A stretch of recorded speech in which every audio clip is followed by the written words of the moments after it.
ಹೀಗೆ ಕಡ್ಕೋಳದ ಮಡಿವಾಳಪ್ಪನವರು ಬಹಳ ಸುಂದರವಾಗಿ ದ್ವಾರ ಬಾಗಿಲವನ್ನ ಕಟ್ಟಿರುವಂತಹ ಸಂದರ್ಭದೊಳಗ ಬಹಳ ಬರದಿಂದ ಆ ಕಟ್ಟಡ ನಡೀತಾ ಇತ್ತು. ಬಹಳ ಸುಂದರವಾಗಿ ಆ ಕಟ್ಟಡವನ್ನ ಪ್ರಾರಂಭವನ್ನ ಮಾಡಿದ್ರು. ಅದ ಹೆಂಗೆ ಕಟ್ಟಾಕತ್ತಾರ ಅಂತ ಮಡಿವಾಳಪ್ಪನವರು ಆ ಮಟ್ಟದಾಗ ಕೂತ್ಕೊಂಡೆ ವೀಕ್ಷಣೆಯನ್ನ ಮಾಡ್ತಿದ್ರು.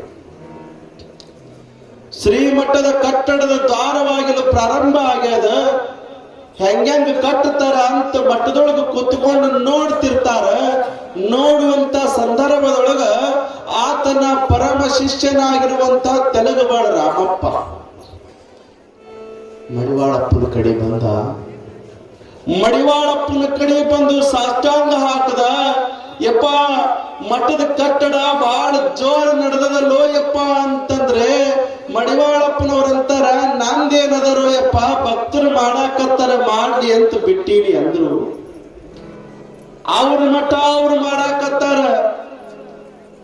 ಇಷ್ಟೆಲ್ಲದಾಗ ತೆಲುಗುಬಾಳ ರಾಮಪ್ಪ ಅಂತ,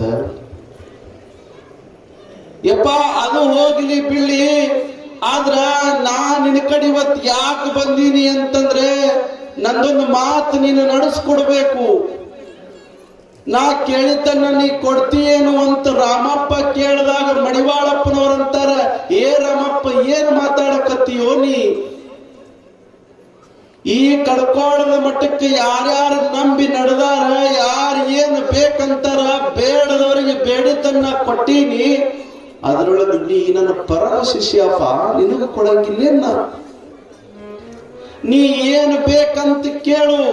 ಆಸ್ತಿ ಬೇಕಾ, ರೊಕ್ಕ ಬೇಕಾ, ಸಂಪತ್ತು ಬೇಕಾ, ಏನು ಬೇಕು ಕೇಳು, ಕ್ಷಣಾರ್ಧದೊಳಗೆ ನಿನಗೆ ಆಶೀರ್ವಾದ ಮಾಡ್ತೀನಿ ಅಂದ್ರ ತೆಲುಗುಬಾಳ ರಾಮಪ್ಪ ಅಂತಾನ, ನನಗೆ ರೊಕ್ಕ ಬೇಡ, ಆಸ್ತಿ ಬೇಡ, ಸಂಪತ್ತು ಬೇಡ, ನಾ ಕೇಳಿದ್ದು ನಿನಗೆ ಕೊಡಕ್ ಆಗಂಗಿಲ್ಲ ಅಂತವ ರಾಮಪ್ಪ.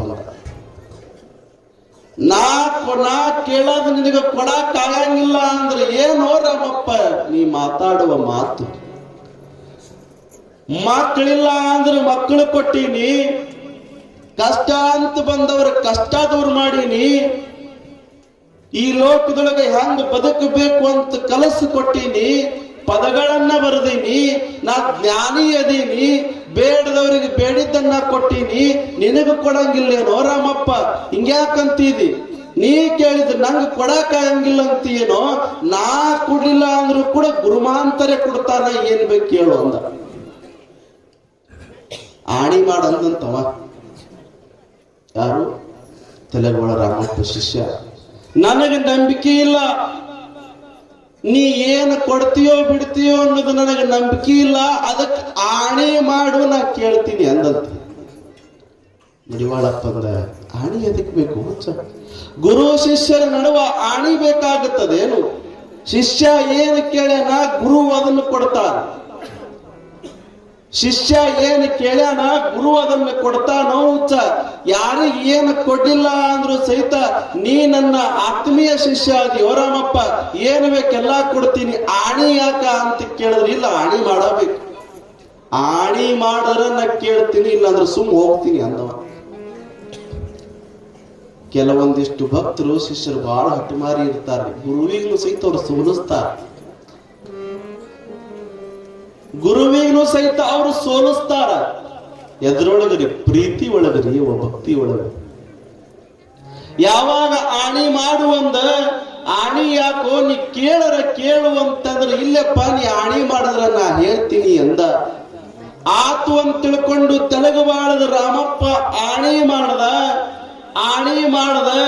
ಯಾವಾಗ ಆಣಿ ಹಾಕದ ಮಡಿವಾಳಪ್ಪ ಅಂದ, ಇನ್ನೇನು ಆಣಿ ಹಾಕಿಲ್ಲ, ಏನ್ ಕೇಳ್ತಿ ಕೇಳು. ರೊಕ್ಕ ಬೇಕೇನು? ಬೇಡ. ದುಡ್ಡು ಬೇಕೇನು? ಬೇಡ. ಸಂಪತ್ತು ಬೇಕೇನು? ಬೇಡ. ಮತ್ತೆ ಏನಾರ ಬೇಕು ಹೇಳೋ ಮಾರಾಯ.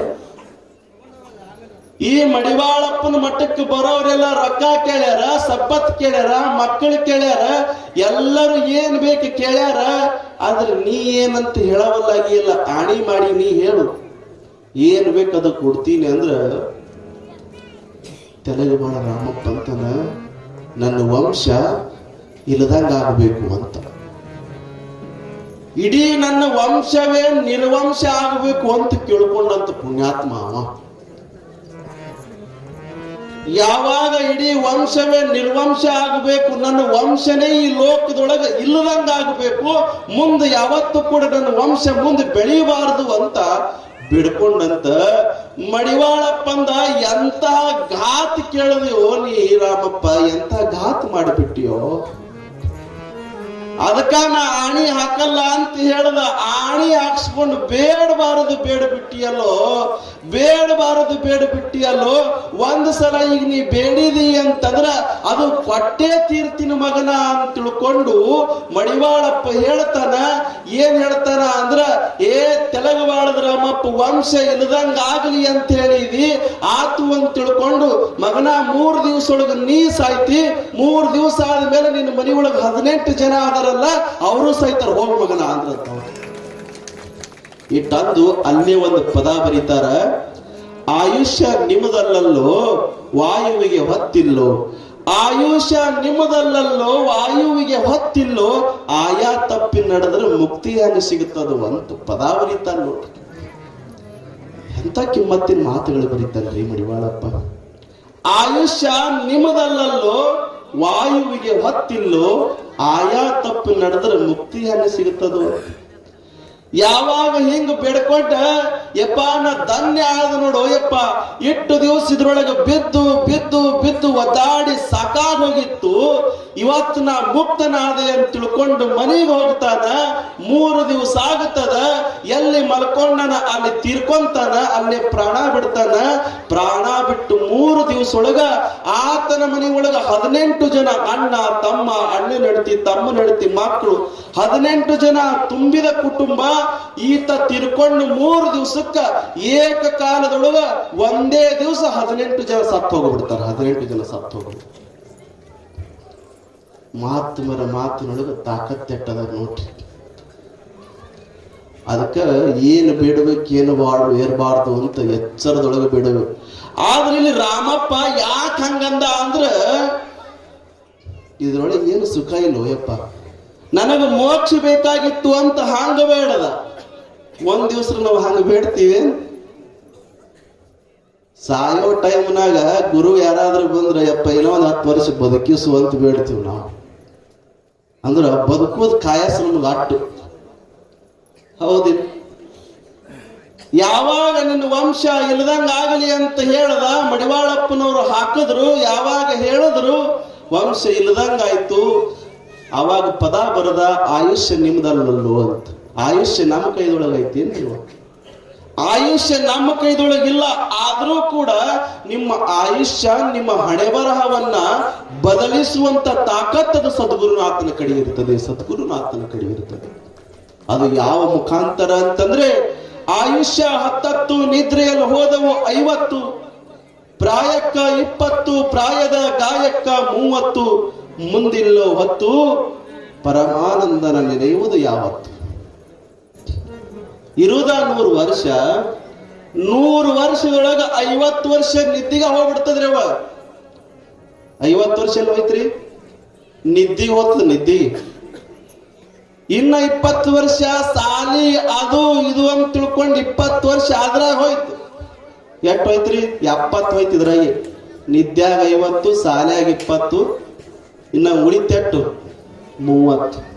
ಇನ್ನ 30 ಎದ್ರಾಗ ಹೋಗ್ತದ್ರಿ, ಹೆಂಡ್ರು ಮಕ್ಕಳು ಸಂಸಾರ ಮದಿ ಮುಂಜಿ ಅಂತ. 100 ಇದ್ರಾಗೆ ಹೋಯ್ತು ಅಂದ್ರ ಪರಮಾನಂದನ ನೆನೆಯಾದ ಯಾವತ್ರಿ? ನೀವು ಅಂತೀರಿ ಅವ ಅಲ್ಲೇ ನಾವಿಲ್ಲೇ, ಅವ ಅಲ್ಲೇ. ಹೌದು, ಈ 100 ವರ್ಷದೊಳಗ ಬರೀ ಇದನ್ನೇ ಮಾಡಿದ್ರ ದೇವರನ್ನ ಸಾಕ್ಷಾತ್ಕಾರ ಮಾಡ್ಕೊಳ್ಳೋದು ಹೆಂಗ್ರಿ? ಮತ್ತ ಅದ್ರೊಳಗೆ ಈಗಂತೂ 100 ವರ್ಷ ಬದುಕ್ತೀವ ಅನ್ನೋದು ಪಕ್ಕಾ ಗೊತ್ತಿಲ್ಲ. ಅದಾರಿ, ಈಗ ಹೋಗಿ ಊಟ ಮಾಡಿದ ಮುಂಜಾನೆ ಹೇಳ್ತಾನ ಅನ್ನೋದು ಗ್ಯಾರಂಟಿ ಇಲ್ಲ. 100 ವರ್ಷ ಸುಮ್ಮನೆ ಹೆಸರಿಗಟ್ಟೆ 100 ವರ್ಷ ರೀ. ಅವಾಗೆಲ್ಲ ಒಳಗಿ ತುಪ್ಪ ಹೊಡಿತಿದ್ರು, 100 ವರ್ಷ ಬದುಕ್ತಿದ್ರು. ಈಗ ಇಡ್ಲಿ ವಡ ತಿಂತಾವ, ಪ್ಲಾಸ್ಟಿಕ್ ವಡ ಆದಂಗ ಆಗ್ಯಾವ, ಇನ್ನೇ 100 ವರ್ಷ ಬದುಕ್ತಾವ. ಮೊದಲ ಮನುಷ್ಯನಿಗೆ 20 ವರ್ಷ ಆಯುಷ್ಯ ಅಷ್ಟೇ ಇತ್ತಂತ್ರಿ. ಎಟ್ರಿ? 20. ಸಾಕಾಗಿಲ್ಲ ಇವನಿಗೆ. ಮಾರಾಯ ಜೀವನ ಕೊಟ್ಟಾನ ಬರೀ ಆಯುಷ್ಯ 20 ವರ್ಷನ ಕೊಟ್ಟಾನ. ಈ 20 ವರ್ಷದೊಳಗ ದೊಡ್ಡವರಾಗೋದು ಯಾವಾಗ, ಮದುವೆ ಮಾಡ್ಕೊಳ್ಳೋದು ಯಾವಾಗ, ಸಂಸಾರ ಮಾಡೋದು ಯಾವಾಗ, ಸಾಲಿ ಕಲಿಯೋದು ಯಾವಾಗ ಅಂತ ಸೀದಾ ಕೈಲಾಸಕ್ಕೆ ಹೋದ, ಶಿವನಿಗೆ ಭೇಟಿ ಆದ. ಏಯಪ್ಪ ಕೊಡೋದ 20 ಕೊಟ್ಟಿಯಲ್ಲೋ ಮಾರಾಯ, ಹೆಂಗ ನೋಡ ಕೊಟ್ಟಿದಿ ಅಂದಂತವ. ಮತ್ ಎಟ್ಟು ಬೇಕಂತ ಕೇಳದತ್ತವ. 100 ಕೊಡು ಅಂದಂತಿವ. ಕೆಟ್ಟ ಆಸೆಗೇನ್ರಿ ಮನುಷ್ಯ. ಒಟ್ಟಂಗ ಬೇಕು ಬೇಕು ಬೇಕು ಬೇಕು 100 ಕೊಡು ಅಂದ. ಆತು ತಥಾಸ್ತು ಅಂದ. ಯಾರು? ಶಿವಪ್ಪ.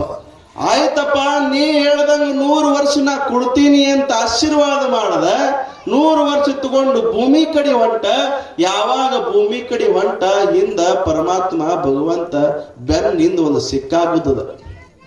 ಯಾವಾಗ ಸಿಕ್ಕಾಗುತ್ತದ ಮತ್ ಹಿಂಗ ತಿರುಗದ. ತಿರುಗಿದ ಕೂಡ್ಲೆ ಯಪ್ಪ ಕೊಡಾದ 100 ವರ್ಷ ಕೊಟ್ಟಿ ಹಿಂದ್ ಏನೋ ಗುದ್ದಿದಲ್ಲ, ಯಾಕ ಏನು ಸಿಕ್ಕಾಗುತ್ತೀನಿ ಅಂದ. ಏನದ ಅಂತ ಕೇಳದ.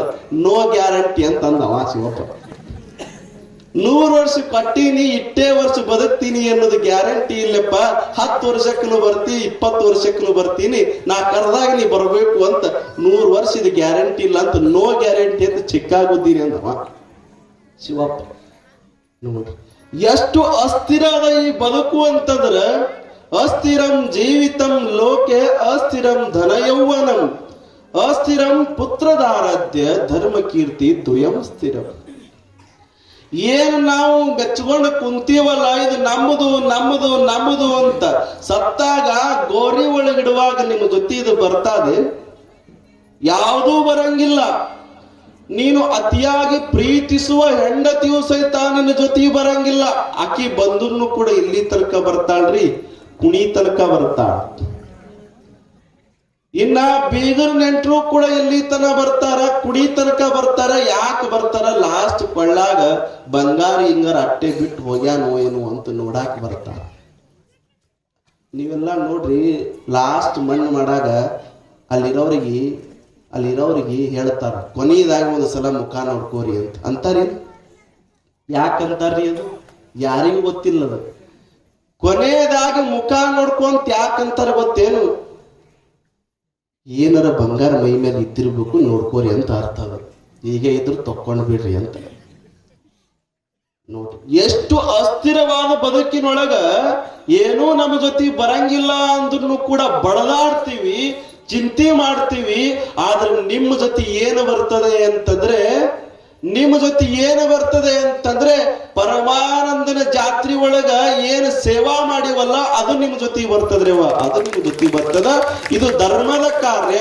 ಅದಕ್ಕ ಮಡಿವಾಳಪ್ಪ ಬರದ ಬದುಕಿನೊಳಗ ಇರೋ ತನಕ ಈ ಚಿಂತೆ ಅನ್ನೋದು ಬಿಟ್ಟಿಲ್ಲ, ಈ ಚಿಂತೆ ಅನ್ನೋದು ಬಿಟ್ಟಿಲ್ಲ, ಈ ದುಃಖ ಅನ್ನೋದು ಕಾಡೋದು ಬಿಟ್ಟಿಲ್ಲ. ಇದು ಕಾಡೋದ, ಇದು ಬರೋದ, ಇದು ಬರ್ತದ ಅಂತ ಆ ದೇವರ ಸೇವಾ ಮಾಡೋದು ಬರಿಬಾರ್ದು, ದಾನ ಧರ್ಮಗಳನ್ನ ಮಾಡೋದು ಬರಿಬಾರ್ದು ಅಂತ ಅಲ್ಲೊಂದು ಪದ ಬರೀತಾನ. ಏನು ಬರೀತಾನೆ ಅಂತಂದ್ರೆ, ಯಾಕೆ ಚಿಂತೆ ಮಾಡ್ತೀರಿ ಎಲೆ ಮನವೇ, ನಿನಗ ಯಾಥಾರ ಸುಖವಿಲ್ಲ ಎಲೆ ಮನವೇ ಅಂತ ಪದ ಬರೀದ. ಸುಖ ಅದರಿ, ಒಬ್ಬರಿಗಾದ್ರೂ ಸುಖ ಅದ. ಸುಖ ಇದ್ರು ಸುಖ ಇಲ್ಲ ಅಂತೀವಿ ನಾವು, ಹೌದಿಲ್ಲ? ಏನು ಸುಖ ರೀ ಅಪ್ಪ? ದೇವರು ಏನ್ ಮಾಡ್ಯಾನ, ಏನ್ ಚಲೋ ಮಾಡ್ಯಾನ, ನಮಗ್ರೆ ಬಹಳ ಹೈರಾಣ ಇಟ್ಟಾನ ಅಂತೀವಿ ನಾವು. ಇನ್ನ ಏನ್ ಮಾಡ್ಬೇಕ್ರಿ ಅವ್ವ? ಇಂಥ ಸುಂದರವಾದ ಕಿಮ್ಮತ್ತಿನ ಶರೀರ ನಮಗ ಕೊಟ್ಟಾರ. ಇನ್ನ ಏನ್ ಮಾಡ್ಬೇಕವ? ನೀವು ಇನ್ನ ಏನ್ ಮಾಡ್ಬೇಕಂದ್ರ ರೊಕ್ಕ ಕೊಡ್ಬೇಕವ, ಕಾರ್ ಕೊಡ್ಬೇಕವ, ಜಾಗ ಕೊಡ್ಬೇಕವ. ಎಲ್ಲ ಅವ ಕೊಡೋದಿತ್ತು ಅಂದ್ರ ನೀವು ಕೈ ಕಾಲು ಎದಕ್ ಕೊಟ್ಟಾನ್ರಿ? ದುಡ್ಯಾಕ ಕೊಟ್ಟಾನ. ನೀವು ದುಡೋದು ನೋಡ್ರಿ, ದೇವರಿಗೆ ಎಂತ ಕಾಣಿಕೆಗಳನ್ನ ಸಮರ್ಪಣೆಯನ್ನ ಮಾಡಬೇಕು ಅಂತಂದ್ರ ನಾವು ದುಡಿದ ಸಮರ್ಪಣೆ ಮಾಡಬೇಕು ಹೊರತು ಮತ್ತೊಬ್ಬರು ಹೊಟ್ಟಿ ಮೇಲೆ ಹೊಡೆದು ದುಡಿದು ತಂದು ಪರಮಾನಂದಗೆ ₹1,00,000 ತಗೋ ಅಂದ್ರು ಅದು ಅವನಿಗೆ ಮುಟ್ಟಂಗಿಲ್ಲ. ನೀವು ನಿಜವಾಗಿ ಕಷ್ಟಪಟ್ಟು ದುಡಿದು ₹1,000 ಅವನಿಗೆ ಹೋಗ್ಲಿ ಅಂತ ಭಕ್ತಿಯಿಂದ ಕೊಟ್ರ ಅವನ ಸಾಕ್ಷಾತ್ಕಾರ ನಿಮ್ಗೆ ಆಗ್ತದೆ, ಸಾಕ್ಷಾತ್ಕಾರ ಆಗ್ತದೆ. ಹೀಗೆ ಮಡಿವಾಳಪ್ಪ ಯಾವಾಗ ತೆಲುಗು ಬಾಳದ ರಾಮಪ್ಪ ಆಣಿ ತಗೊಂಡು ನನ್ನ ವಂಶ ಇಲ್ಲದಂಗಾಗಲಿ ಅಂತ ಆಣಿ ತಗೊಂಡ. ಅದು ಹೇಳ್ದಂಗ ಆಗ್ತದ. ಆತ ಸಾಯ್ತಾನೆ. ಆತ ಸತ್ತು 3 ದಿವಸಕ್ಕೆ ಆತನ ಮನೆಯೊಳಗೆ ಎಷ್ಟು ಜನ ಇದ್ರು ಒಂದೇ ದಿವಸಕ್ಕೆ 18 ಜನ ಸಾಯ್ತಾರೆ. ಯಾವಾಗ ಒಂದೇ ದಿವಸಕ್ಕೆ 18 ಜನ ಸತ್ರು, ಆತ ಸತ್ತಿದ ಸುದ್ದಿ ಕೇಳಿ ಅಂತೂ ತೆಲುಗುಬಾಳದ ರಾಮಪ್ಪ ಮುಕ್ತಿ ಹೊಂದದ. ಅವ ಮುಕ್ತಿ ಹೊಂದಿಲ್ಲದ ಅಷ್ಟೇ ಅಲ್ಲದೆ ಅವ್ರ ಇಡೀ ಕುಟುಂಬಕ್ಕೂ ಕೂಡ ಮೋಕ್ಷ ಕೊಟ್ಟ ತೆಲುಗುಬಾಳದ ರಾಮಪ್ಪ ಅಂತ ಮಡಿವಾಳಪ್ಪ ಖುಷಿ ಒಳಗಿರ್ತಾನೆ.